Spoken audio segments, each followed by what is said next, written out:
It all started on a regular, uneventful Saturday morning. I had just gotten out of bed, still half asleep, when the doorbell rang.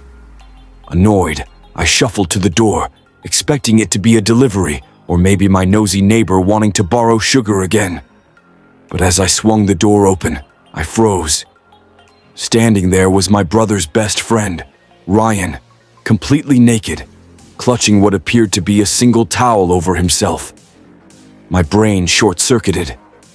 Ryan, the guy I had known since we were kids, was now standing on my doorstep in the most awkward situation imaginable. He looked like he wanted the earth to swallow him whole.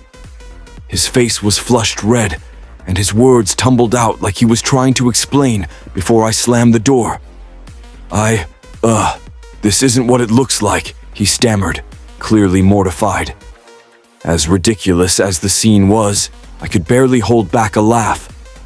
But instead of laughing, I stepped aside and let him in. Turns out, Ryan had been locked out of my brother's apartment next door after a shower. My brother, who had gone out for groceries, forgot to tell him he'd be gone for hours. Ryan had grabbed the towel and made a break for it, knowing I was the closest person he could turn to. Despite his awkwardness, there was something endearing about the way he told the story. I handed him an old hoodie and sweatpants that I kept around for emergencies, trying not to stare too long at the sight of him still dripping wet. It was hard to ignore how much Ryan had changed over the years. Gone was the gangly teenager who used to raid our fridge during sleepovers. In his place was this confident, funny, and unexpectedly handsome man. But I didn't let myself think too much about that. He was my brother's best friend after all. As Ryan settled onto my couch, now dressed in my oversized hoodie and mismatched sweatpants, the tension from the earlier awkwardness began to dissolve. We started talking, the way we used to during those sleepovers when my brother inevitably passed out early, leaving Ryan and me to chat about anything and everything.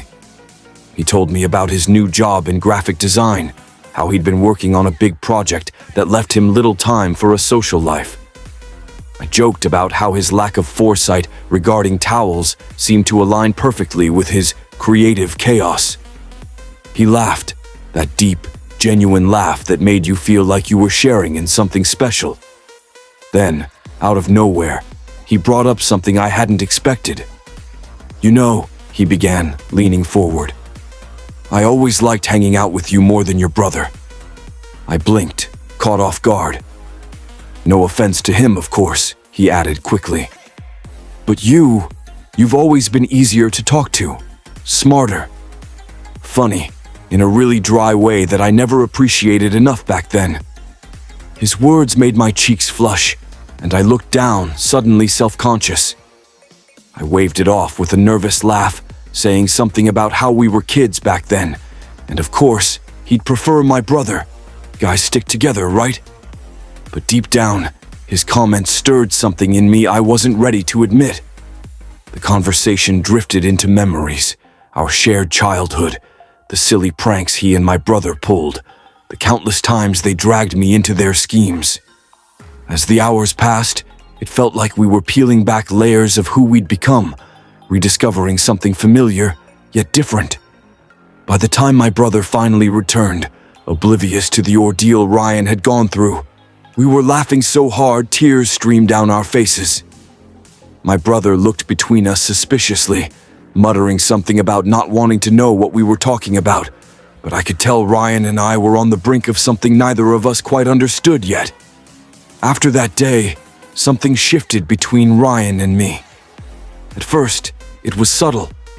He started texting me, initially under the pretense of asking for advice or sharing a funny meme. But soon, the conversations grew longer and deeper.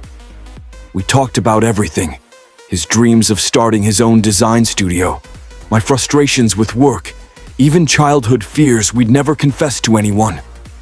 It felt easy, natural, like no time had passed since we were kids, joking around on the living room floor. But there was a new layer now, something unspoken but undeniable. I couldn't help but notice how much I looked forward to his messages, how seeing his name pop up on my phone made me smile in a way I hadn't in years. Then came the day he invited me out for coffee. "Just us," he'd said casually, as though it wasn't a big deal. But to me, it was. I debated for hours over what to wear, trying to convince myself it wasn't a date. When I arrived at the cafe, I saw him sitting there, waiting for me, and my heart skipped a beat. The conversation flowed effortlessly, like it always did, but this time there was something more. He noticed things about me no one else did, how I tapped my fingers on the table when I was nervous, or how I always ordered my coffee with an extra shot of caramel. At one point, he reached across the table to wipe a smudge of whipped cream off my cheek, and the warmth of his touch lingered longer than it should have. Still, I couldn't shake the guilt creeping in. This was Ryan, my brother's best friend, practically family. I didn't want to ruin what we had, or worse, complicate the relationship he shared with my brother. So, I tried to bury whatever feelings were blooming inside me. But it wasn't so easy to ignore the way he looked at me, like I was the only person in the room. And it became even harder when he started showing up more often, not just to see my brother, but to see me. Things came to a head one evening when Ryan dropped by unexpectedly. My brother was out, but Ryan stayed anyway, claiming he just wanted to hang out. We ordered pizza, watched a movie, and laughed until my sides hurt.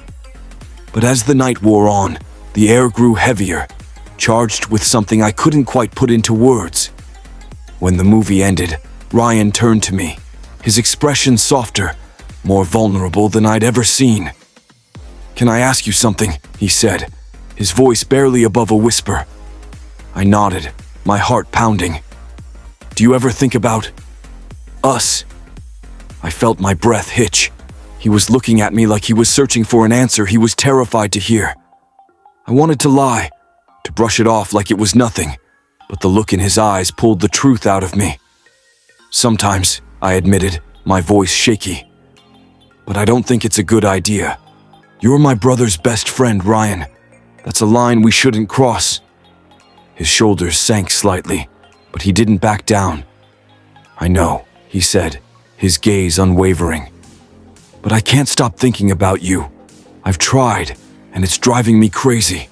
I felt this way for longer than I want to admit, and I can't keep pretending it doesn't matter." The honesty in his words broke down the walls I'd been building. I didn't know what to say. Part of me wanted to push him away, to protect both of us from the fallout this could cause. But another part of me, the louder part, wanted to give in, to see where this could go. In that moment, the choice felt impossible. The room was silent except for the sound of our breathing, the weight of the moment hanging between us like a thread ready to snap. And then, before I could overthink it, I leaned in, closing the space between us. That kiss changed everything. It wasn't just a kiss. It was a revelation, a moment that shattered every excuse I'd been clinging to. For a few seconds, nothing else mattered. Not my brother, not the potential consequences, not the fear of what came next. It was just us, tangled in a moment we couldn't take back. When we finally pulled away, Ryan rested his forehead against mine, his eyes searching mine for reassurance. "Are you okay?" he whispered, his voice filled with equal parts hope and hesitation. I nodded, even though my mind was racing. "I don't know what this means," I admitted, "but I don't regret it." From there, everything moved faster than I expected. We agreed to keep things quiet, at least for a while. It wasn't easy sneaking around, especially with my brother obliviously dragging Ryan over to hang out like nothing had changed. Every time Ryan and I stole a glance or brushed hands, it felt like we were keeping the biggest secret in the world. But as weeks turned into months, it became harder to hide. The connection we shared grew deeper, more undeniable. Ryan wasn't just my brother's best friend anymore. He was my best friend, my confidant, the person who made me feel seen in a way no one else ever had. Eventually, the truth came out, not because we planned it, but because secrets like that have a way of surfacing. My brother found out when he walked in on us, sharing a quiet moment together. At first, he was furious, more shocked than angry. But after the initial blow-up, he saw how serious we were about each other. It took time, but he came around, realizing this wasn't some fleeting crush. Fast forward to today, and here we are, married, laughing about how it all began.